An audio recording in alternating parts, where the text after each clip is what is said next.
ಕಲಬುರಗಿ ಜಿಲ್ಲೆಯಲ್ಲಿ ತೊಗರಿಯ ನಾಡು ಹಸಿ ಬರಗಾಲ ಘೋಷಣೆ ಮಾಡಬೇಕು, ರೈತರ ಸಾಲ ಮನ್ನಾ ಮಾಡಬೇಕು, ರಾಷ್ಟ್ರೀಯ ವಿಪತ್ತು ತುರ್ತು ಪರಿಹಾರ ಪ್ರತಿ ಎಕರೆಗೆ 25,000 ರೂಪಾಯಿ ಕೊಡಬೇಕು, ಮತ್ತು ಮುಳುಗಡೆ ನದಿಗಳ ನೀರಿನಿಂದ ಮುಳುಗಡೆ ಪ್ರದೇಶ ಪ್ರವಾಹ ಸಂತ್ರಸ್ತರಿಗೆ ಶಾಶ್ವತ ಪರಿಹಾರ ಕೊಡಬೇಕು, ಹಿಂಗಾರು ಬಿತ್ತನೆಗಾಗಿ ಬೀಜವನ್ನು ಗೊಬ್ಬರನ್ನು ಉಚಿತವಾಗಿ ಕೊಡಬೇಕಂತೇಳಿ ಕಲಬುರಗಿ ಬಂದನ್ನು ಕರೆ ಕೊಟ್ಟಿದೆ. ಎಲ್ಲ ಸಂಘಟನೆಗಳ ಒಳಗೊಂಡು ನಡೆಸ್ತಕ್ಕಂಥ ಈ ಬಂದು ಮಧ್ಯಾಹ್ನ 11 ತನಕ ಈ ಬಂದನ್ನು ನಡೆಸಿ ಆನಂತರ ಅಲ್ಲಿಂದ 12 ಗಂಟೆಗೆ ನೆಹರು ಗಂಜ್ ನಗರೇಶ್ವರ್ ಸ್ಕೂಲ್ದಿಂದ ರೈತ ಕಾರ್ಮಿಕರ ದಲಿತರ ಒಟ್ಟಾಗಿ ಒಂದುಗೂಡಿ ಕನ್ನಡ ಪರ ಸಂಘಟನೆಗಳು ಒಂದುಗೂಡಿ ವ್ಯಾಪಾರಸ್ಥರು ಒಂದುಗೂಡಿ ಬೃಹತ್ತಾದಂಥ ಮೆರವಣಿಗೆ ಬಂದು ಜಗತ್ ಸರ್ಕಲ್ನಲ್ಲಿ ಸಭೆ ನಡೆಸಿ ಸರ್ಕಾರಕ್ಕೆ ಆಗ್ರಹ ಮಾಡ್ತಾ ಇದ್ದೀವಿ. ಸರ್, ಕಲಬುರಗಿ ನಗರದಲ್ಲಿ ಅಕ್ಟೋಬರ್ 2ರಿಂದ 12-13 ಹಿಡಿದು ಧರಣಿ ಸತ್ಯಾಗ್ರಹ ಮಾಡ್ತಾ ಇದ್ದೆವು ಜಿಲ್ಲಾಧಿಕಾರಿ ಕಚೇರಿ ಎದುರುಗಡೆ. ಕಂದಾಯ ಇಲಾಖೆ ಅಧಿಕಾರಿಗಳು ಏನರ ಸ್ಪಂದನೆ ಮಾಡಬೇಕಾಗಿತ್ತು ಹೋರಾಟಗಾರರಿಗೆ.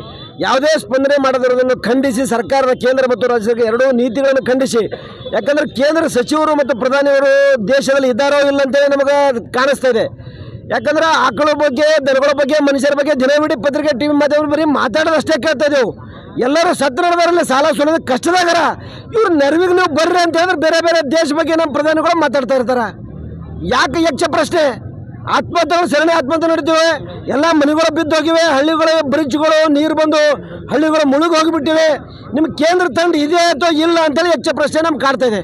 ಯಾಕಂದ್ರೆ ವಿಪತ್ತು ನಿರ್ವಹಣೆ ನಾವು ಮಾಡ್ತೇವೆ, ದುಡ್ಡು ಪರಿಹಾರ ಘೋಷಣೆ ಮಾಡ್ತೇವೆ ಅಂತ ಹೇಳ್ತಾ ಇದ್ದೀರಿ. ನೀವು ಇಲ್ಲಿವರೆಗೆ ಭಾಗಕ್ಕೆ ಇಷ್ಟು ಕಷ್ಟದಲ್ಲಿದ್ದರೂ ನೀವು ಇಲ್ಲಿ ಬರ್ಲಿಕ್ಕೆ ನಿಮ್ಗೆ ಪುರುಸೊತ್ತಿಲ್ಲ ಅಂದರೆ ಯಾವ ಅರ್ಥಕ್ಕಾಗಿ ನೀವು ದೇಶದ ಸಚಿವರು ಇದ್ದೀರಿ ಅಂತೇಳಿ ಯಕ್ಷ ಪ್ರಶ್ನೆಗೆ ನಾವು ಕೇಳ್ತಾ ಇದ್ದೀನಿ.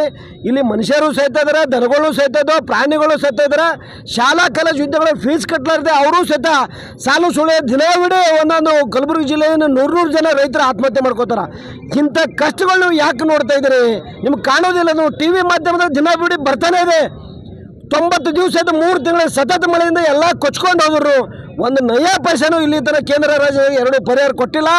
ಹಾಗಾಗಿ ಬ್ಯಾಂಕ್ ಸಾಲ ಮನ್ನಾ ಆಗಬೇಕು, ಕಡ್ಡಾಯವಾಗಿ ಎಕರೆಗೆ 25,000 ಪರಿಹಾರವನ್ನು ಕೊಡಬೇಕು. ರಸ್ತೆಗಳು ಬ್ರಿಡ್ಜ್ಗಳು ಹಳ್ಳಿಗಳ ಶಾಲಾ ಮಕ್ಕಳು 5 ಕಿಲೋ 10 ಕಿಲೋಮೀಟರ್ ನಡೀತಾ ಹೋಗ್ತಾ ಇದ್ದಾರೆ. PW ಅಧಿಕಾರಿಗಳು ಎಲ್ಲ ಕಣ್ಮುಚ್ಚಕ್ಕೆ ಹೋಗ್ಕೊಂಡ್ರ. ಒಂದು ಟ್ರ್ಯಾಕ್ಟರ್ JCB ಹಚ್ಚಾರ, ಒಂದು ಟ್ರ್ಯಾಕ್ಟರ್ ಮಣ್ಣು ಹಾಕಿದ್ರೆ ರೋಡ ಬಸ್ ಹೋಗ್ತಾವ, ಕಾರ್ಗಳು ಓಡಾಡ್ತಾವ. ಯಾರು PW ಅಧಿಕಾರಿಗಳು ಮಾಡುತ್ತಾ ಇರಲ್ಲ, ಜಿಲ್ಲಾ ಪಂಚಾಯತ್ ಮಾಡುತ್ತಾ ಇರಲ್ಲ. ಕೊರಕು ಹೊಲಸು ನೀರು ಕುಡಿತಾ ಇದ್ದಾರೆ ರೈತರು.